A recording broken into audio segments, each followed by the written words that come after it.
एक बार गौतम बुद्ध को एक सभा में भाषण करना था और जब सभा का समय हुआ तब बुद्ध वहां आए और बिना कुछ बोले ही वहां से चले गए।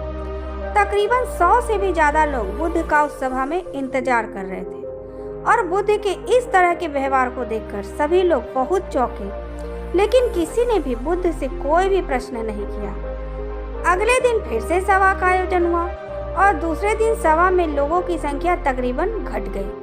इस बार तकरीबन 80 लोग सभा में बैठे हुए थे। बुद्ध सभा में आए, लेकिन इस बार भी बुद्ध ने वही किया, यानी बुद्ध इस बार भी आए और बिना कुछ बोले ही वहां से चले गए।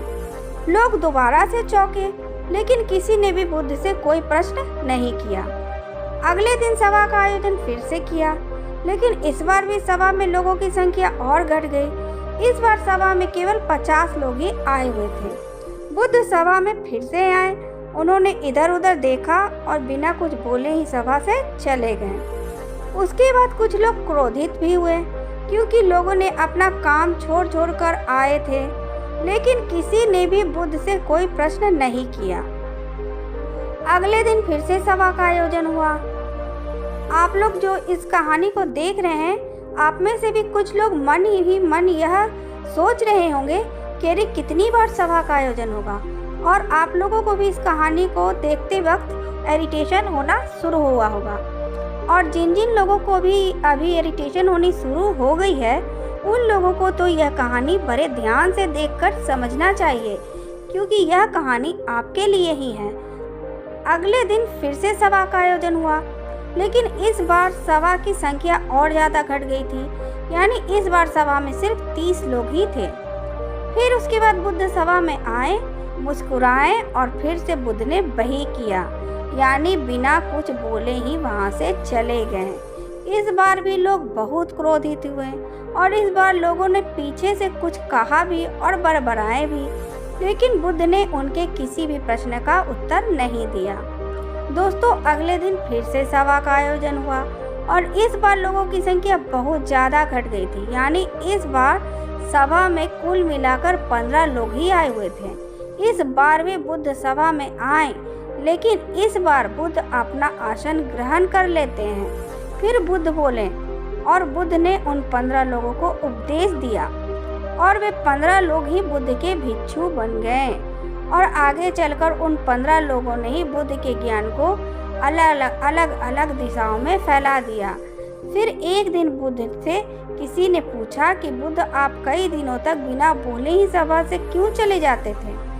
फिर बुद्ध कहते हैं कि मैं उन लोगों को खोज रहा था जो लायक थे, यानी कि पहले दिन 100 से भी ज़्यादा लोग आए हुए थे, उसमें से ज़्यादा लोग सिर्फ आए हुए थे, उन्हें मेरे उपदेश से कोई भी मतलब नहीं था, वे बस आ गए थे। और उसमें से ज़्यादातर लोग सिर्फ देखने और सुनने आए हुए थे कि सभा में क्या होता है। वो मेरे काम के लोग नहीं थे, क्योंकि वे लोग मेरे ज्ञान को औरों तक नहीं पहुंचा सकते थे। मुझे तो उन लोगों की खोज थी जो मेरे ज्ञान को जन जन तक पहुंचा सकें। कई दिनों तक सभा से बिना बोले ही मैं इसलिए चला गया, क्योंकि मैं यह देखना चाहता था कि वे कौन लोग हैं जिनके भीतर वास्तव में प्यास है। जिन लोगों के भीतर में वास्तव में प्यास थी, वे लोग अंत तक जरूर रुके, और जो लोग बस ऐसे ही आ गए थे, वे लोग पहले या दूसरे दिन ही चले गए। जिनके भीतर धैर्य था, उन्हें मुक्ति का मार्ग भी मिला, और जो लोग जल्दबाजी में थे, वे लोग अब घर में बैठे हुए हैं। सवाल यह नहीं कि मैं तुम्हें क्या दे सकता हूँ, बल्कि सवाल यह है कि तुम क्या ले सकते हो। तुम्हारा पात्र कितना बड़ा है और कितने के तुम हकदार हो। जितने के तुम हकदार हो, उसे ज़्यादा तुम्हें नहीं मिलेगा। फिर वह व्यक्ति बुद्ध से पूछता है कि बुद्ध लायक कैसे बने? फिर बुद्ध कहते हैं कि धैर्य के द्वारा। जिस व्यक्ति के अंदर धैर्य है, वह अपने जीवन में कुछ भी पा सकता है। सभा में जितने भी लोग आए हुए थे, और उसमें से अंत तक वही रुके जिनके अंदर धैर्य था।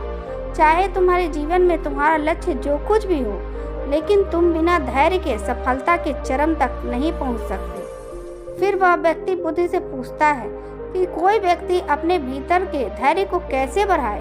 बुद्ध कहते हैं कि निरंतर अभ्यास के द्वारा हम अपने भीतर के धैर्य को बढ़ा सकते हैं। जैसे कोई व्यक्ति जब ध्यान करना शुरू कर देता है, तो उसका मन उसके सामने कई सारे अड़चने लाता है, लेकिन उसका धैर्य उसे एक दिन उसके लक्ष्य तक जरूर पहुंचा देता है। फिर वह व्यक्ति बुद्ध से कहता है कि मैं समझ गया बुद्ध, मैं समझ गया, यानी मुझे धैर्य के साथ निरंतर अभ्यास करने की आवश्यकता है। अब आपको समझ आ गया कि आपके पास वो क्यों नहीं है जो आप पाना चाहते हैं, क्योंकि आप उसके लायक नहीं हैं। आप लायक तभी बनेंगे जब आप अपने भीतर धैर्य को बढ़ाएंगे। और धैर्य कैसे बढ़ेगा? धैर्य बढ़ेगा निरंतर अभ्यास के द्वारा। और अभ्यास कौन करेगा? अभ्यास करेंगे आप। तो फिर करते क्यों नहीं? खुद से ईमानदारी के साथ एक प्रश्न जरूर पूछिए कि जो आप भविष्य में बनना चाहते हैं उसके लिए क्या आप धैर्य के साथ कर्म कर रहे हैं?